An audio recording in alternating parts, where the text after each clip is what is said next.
प्रतिभा को बचपन से ही सवाल जवाब का बहुत शौक होता है, जिसके चलते मम्मी पापा उसे किताबें ला कर देते हैं। लेकिन वो उनकी जगह गूगल की मदद लेकर अपने पास अतरंगी सवालों का पिटारा भरे रखती है, जिनसे वो लोगों को अपने आगे बेवकूफ दिखाने के लिए हर बात पर सबसे अतरंगी सवाल पूछती रहती है। ओ बहू, कहाँ है? जरा जल्दी इधर आ। क्या हुआ मम्मी जी? ऐसा कौन सा आसमान सिर पर आ गिरा जो इतनी हबड़ तबड़ में बुलाया? अरे आसमान का तो पता नहीं, पर इसकी छत जरूर गिरेगी। कितनी बार बोला है कि इसे रिपेयर करा लो।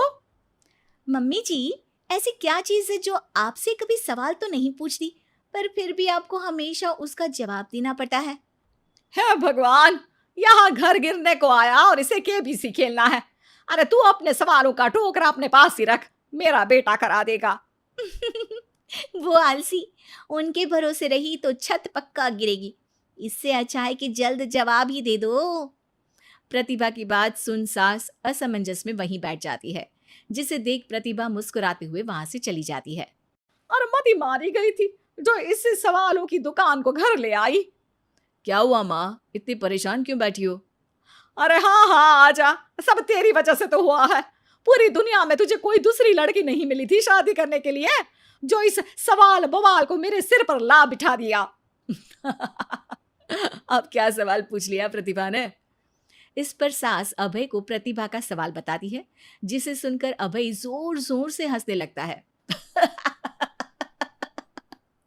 अरे माँ, प्रतिभा के पास जाओ और बोलो उसका जवाब है मोबाइल फोन, जो हमसे कोई सवाल नहीं पूछता, लेकिन हमें हमेशा उसके बजने पर जवाब देना ही पड़ता है। ओ हाँ हाँ, चल अब दफा हो, आलसी कहीं का। इस पर अभय के वहां से जाते ही सास प्रतिभा के पास जाकर उसे जवाब दे देती है, जिसे सुन प्रतिभा हैरान रह जाती है, लेकिन अपनी बात के चलते छत की रिपेयरिंग का काम करा देती है। मेरे सवाल का जवाब इतनी जल्दी देना मम्मी जी के बस की तो बात है नहीं। कोई मुझे इतनी जल्दी हरा दे ये कभी नहीं हुआ, और ना ही मैं होने दूंगी। अब देखो। इसके बाद तो जैसे बात प्रतिभा के अभिमान की हो जाती है, जिसमें वो सास से बदला लेने का मौका ढूंढने में जुट जाती है। एक दिन आज ना हमें पड़ोस वाले शर्मा जी के घर डिनर पर जाना है, तो अपने सवालों को घर पर ही छोड़कर जाना, समझी?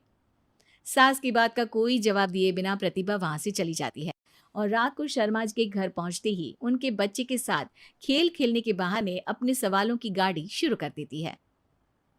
पापा, आंटी बहुत सवाल करती है, मुझे उनके साथ नहीं खेलना।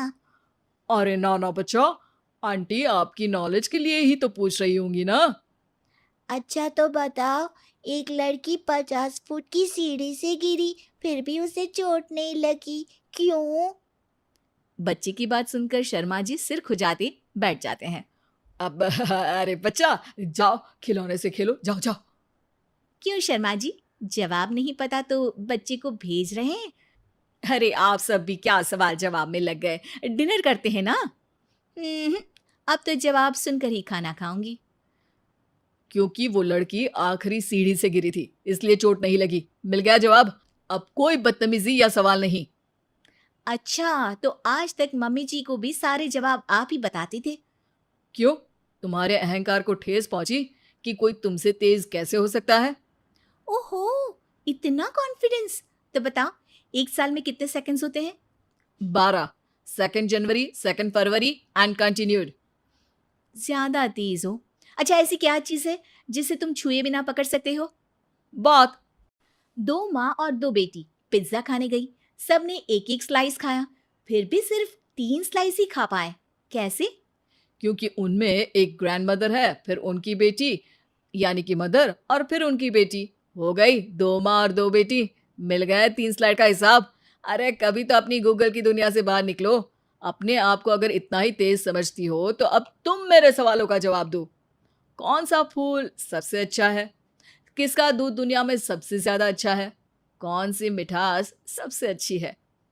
अभय के सवाल सुन प्रतिभा असमंजस में पड़ चुपचाप बैठ जाती है, जिसे देख सब हैरान रह जाते हैं। प्रतिभा के पास सवाल का जवाब नहीं, ये चमत्कार कैसे हो गया? अरे कभी गूगल छोड़कर ढंग की किताबें पढ़ी होती तो पता होता। इसी तरह कुछ दिन बीत जाते हैं, जिसमें अभय का जवाब ना दे पाने की वजह से प्रतिभा सवाल पूछना बंद कर देती है, लेकिन साथ ही सुकून से रह भी नहीं पाती, जिसे देखकर एक शाम अभय प्रतिभा को कहता है। देखो, मेरा तुम्हें हर्ट करने का कोई मोटिव नहीं था। बस समझाना था कि अगर तुम्हारे पास कोई टैलेंट है तो उससे लोगों को नीचा दिखाने की जगह उन्हें सीखने में या मदद करने में इस्तेमाल करो। ज्ञान नहीं, जवाब दो। सबसे अच्छा फूल कॉटन का है क्योंकि उससे हमें कपड़े पहनने को मिलते हैं। सबसे अच्छा दूध माँ का है क्योंकि उसकी वजह से एक बच्चा स्वस्थ और तंदुरुस्त रहता है। और सबसे अच्छी मिठास तुम्हारी जुबान में होती है। अगर जुबान से अच्छा बोलोगे तभी तो लोगों से जुड़ पाओगे, उनके मन और जीवन में घर कर पाओगे। अभी भी ज्ञान ही दिया, लेकिन ऐसा जो मेरे पास नहीं था। सॉरी, मुझे कभी समझ में ही नहीं आया कि मैं कितना गलत कर रही हूँ, और ना ही किसी ने समझाया। पर अब वादा करती हूँ, गूगल से ज़्यादा किताबों में समय लगाऊंगी, और जो भी सीखूंगी उससे शो ऑफ नहीं करूंगी।